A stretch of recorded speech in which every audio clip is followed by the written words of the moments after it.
I'm back with another recap and review for Ladies Who List Atlanta. This is still season 1, episode 5, reunited, sort of. I don't know. I still really like the show, but I've noticed that,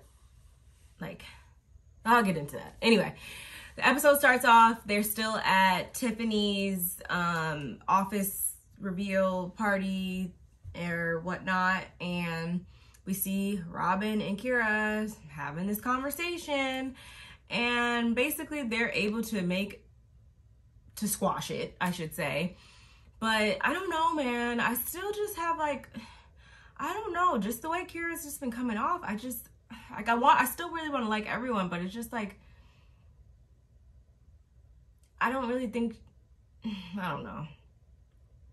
It still just seems like underneath it all, she's really just mad about the unfollow, because it's just the energy, I get being upset with somebody, but the energy she gives off to everybody else is not the same as with Robin. And it's just it seems like she would rather just still be holding a grudge over it. That's just how I feel. I'm just saying, because Robin says that she spoke to some other younger colleagues or whatnot, I guess, and they kind of explained to her the seriousness behind an unfollow.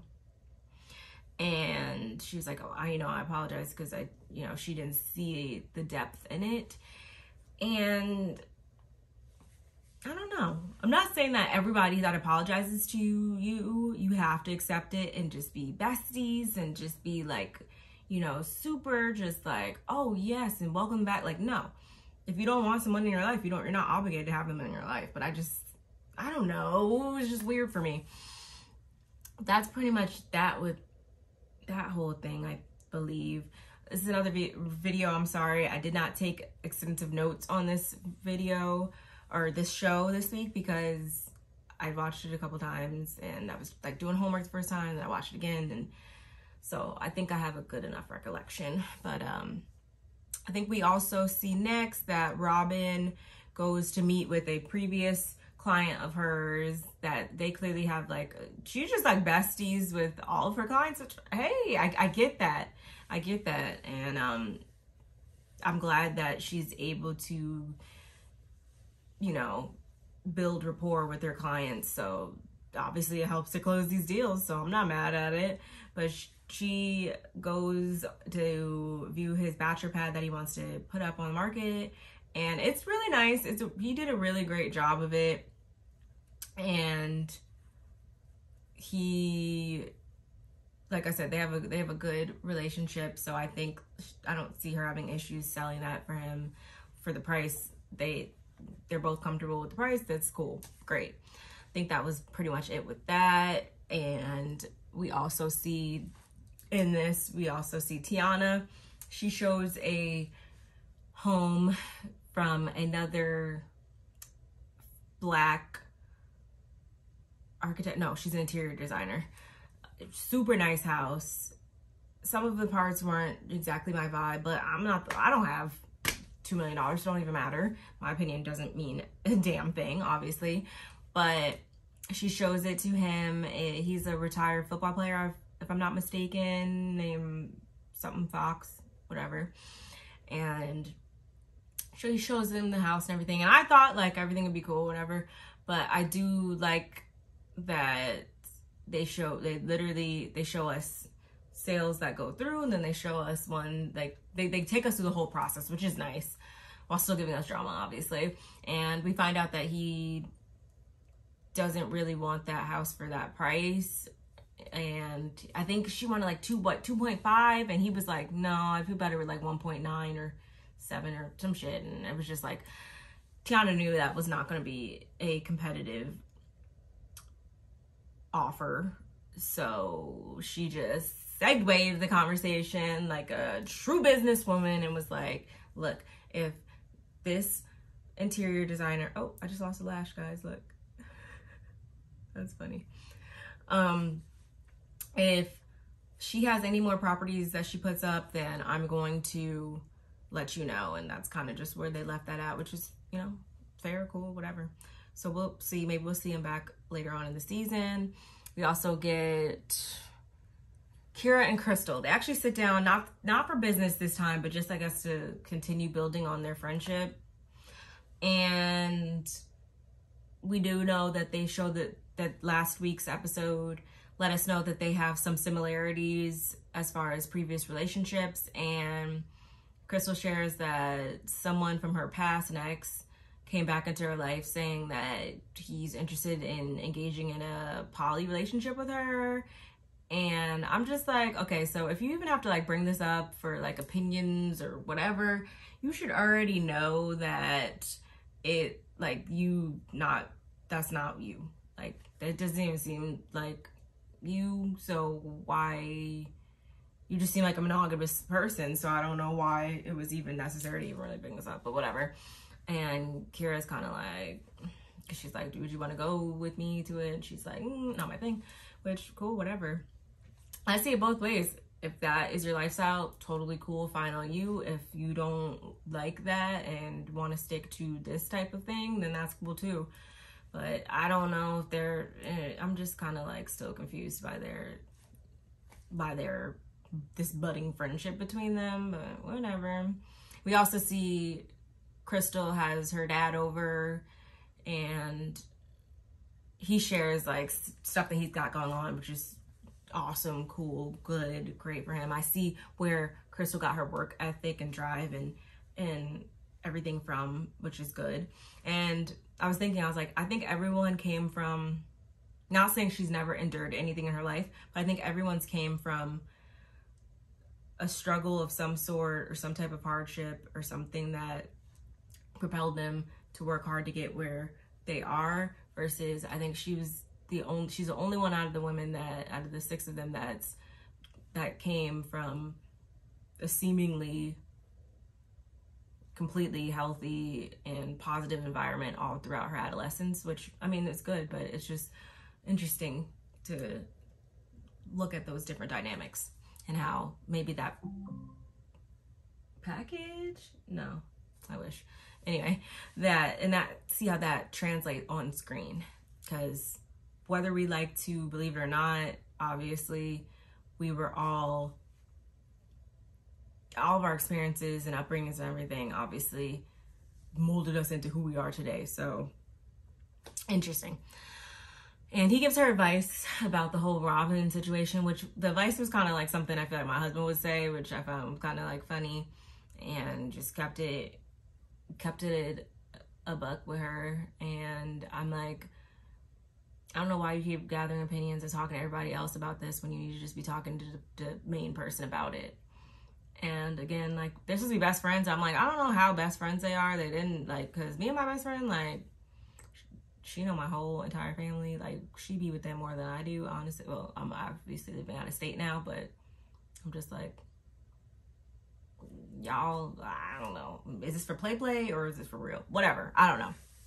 We also see Kiana wants to throw her agents like a 1-year anniversary for her agency and stuff, which is super nice. I do love her, and it's really upsetting and bittersweet that she quit so soon on this first season. Apparently,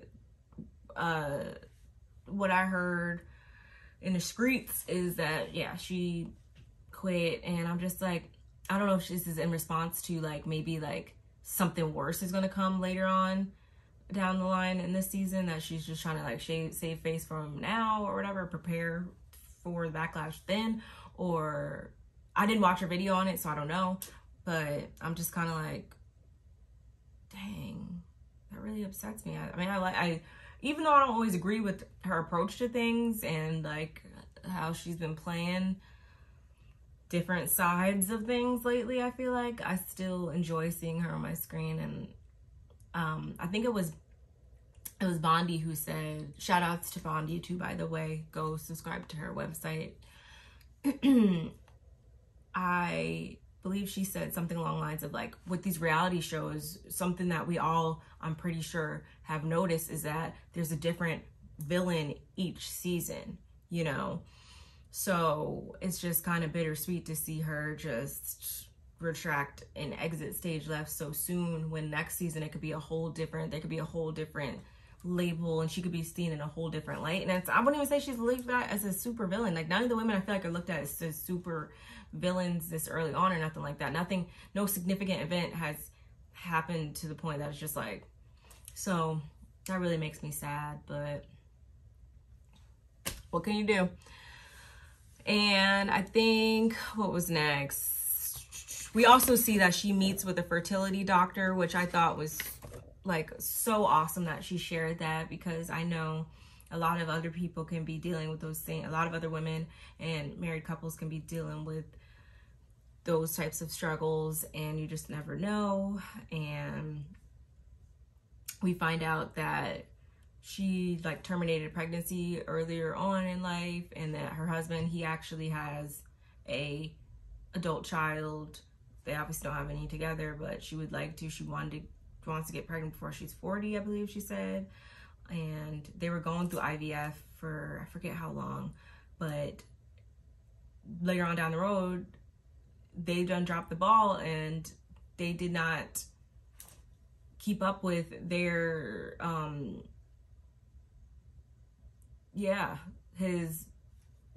so I don't like know how that came about and everything, and like who really dropped the ball like that. I would have been furious, but they did get reimbursed on their money. That obviously still doesn't pay back or doesn't replace the time that has been lost at this point, because we all do have biological clocks.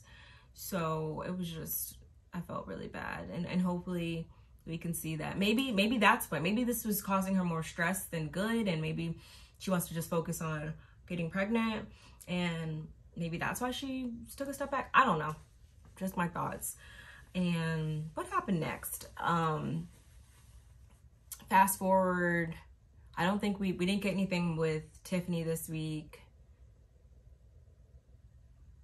Fast forward, Kiana has her party, and oh my god, she looks so beautiful. Everyone looked great. Everyone was kind of getting along pretty well for the most part. And then Robin comes up, and that's when things kind of got like, okay, we see what's about to happen, because Crystal is looming around too. So they wind up bumping into each other, and the episode pretty much ends with Crystal escorting Robin away, and they're gonna talk, I guess. And I don't know, maybe they can just squash it and agree not to, that we're gonna be like cordial, but not obviously be best friends or something. I don't really know. But I don't know. Maybe they're just too different of people to be friends. I don't know. Man. I've never had that problem, I don't think. But I don't know. I'm still really enjoying the show. I hope you guys are, because I'm going to continue to review it. And I cannot wait to see what is in store for next week's episode. I think they're going to a ranch, which is just like, bro, like whoa, like Twilight Zone, Potomac, like everything else, like all they do is go to ranches on these shows, I feel like, which is funny. But that's all I really have for this episode, guys. If you enjoyed this review, please like, comment, and subscribe, and I will see you in the next one. Bye.